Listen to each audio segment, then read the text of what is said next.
Bismillahirrahmanirrahim. Assalamualaikum warahmatullahi wabarakatuh.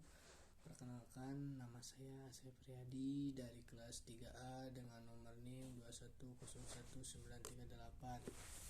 Baik, di sini saya akan menjawab pertanyaan-pertanyaan UAS mata kuliah pertumbuhan, perkembangan, dan belajar gerak.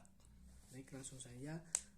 Yang pertama itu ada, coba jelaskan apa kaitannya konsep pertumbuhan dan perkembangan dengan proses pembelajaran pendidikan jasmani di sekolah dasar. Jadi pertumbuhan adalah proses yang dialami oleh organisme dengan bertambahnya ukuran, volume, dan berat organisme tersebut. Perubahan ini dapat dilihat dan diamati dengan dari perubahan ukuran, panjang, dan berat badan dalam suatu waktu. Lalu perkembangan merupakan perubahan yang terjadi pada individu yang dimana mengalami perubahan dalam aspek motorik, emosi, kognitif, dan psikososial.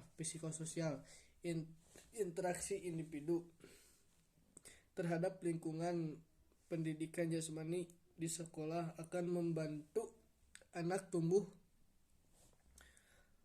menjadi individu yang aktif dan sehat. Pendidikan jasmani di sekolah dasar sebagai bagian integral dari pendidikan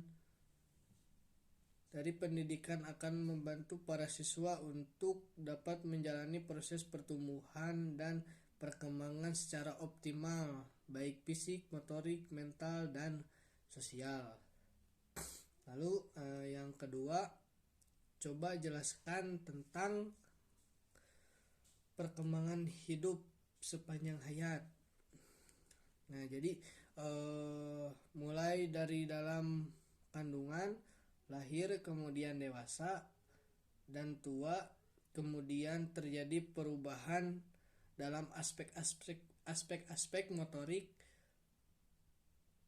pikiran, emosi, dan sosial. Pola-pola perubahan mula-mula bersifat meningkat, kemudian bisa jadi menurun.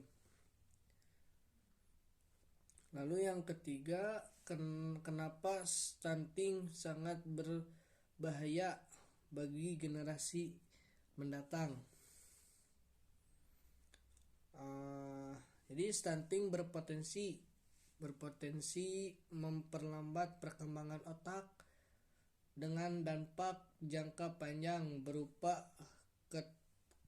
keterbelakangan mental, rendahnya kemampuan belajar, dan risiko serangan penyakit kronis seperti diabetes, hipertensi, hingga obesitas. Hal ini akan berdampak pada kualitas diri individu maupun masyarakat luas, juga akan berdampak kepada negara dan bangsa.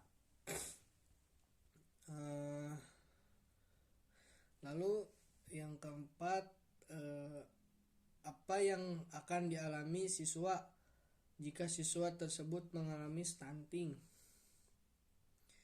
Jadi stunting itu dapat berdampak terhadap perkembangan motorik dan verbal, meningkatkan penyakit generatif, kejadian kesakitan, dan kematian. Selain itu, keadaan stunting akan mengakibatkan perubahan dan perkembangan sel-sel neuron terhambat sehingga mempengaruhi perkembangan kognitif pada anak.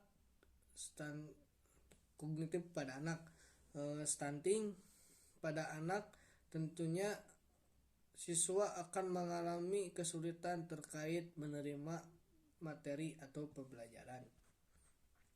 Lalu yang kelima, jika kalian menjadi guru di kemudian hari, apa yang akan Anda lakukan terkait konsep DAP dalam proses pembelajaran? Bila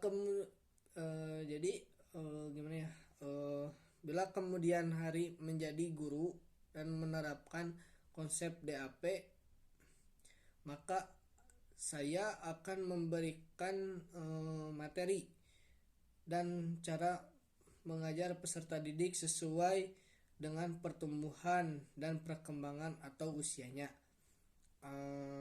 Sebagai contohnya, mungkin saya mengajar anak SD dari mulai kelas 1 sampai kelas 3 dan SD kelas 3 sampai kelas 4. Berbeda jika usia anak kelas 1 sampai 3, maka materi yang diberikan permainan yang sederhana, karena di usia ini belajar untuk bergerak, sedangkan kelas 1 sampai 4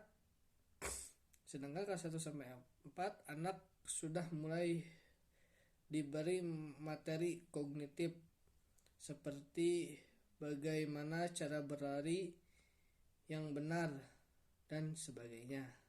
Mungkin segitu jawaban dari saya mengenai UAS, pertumbuhan, perkembangan dan belajar gerak.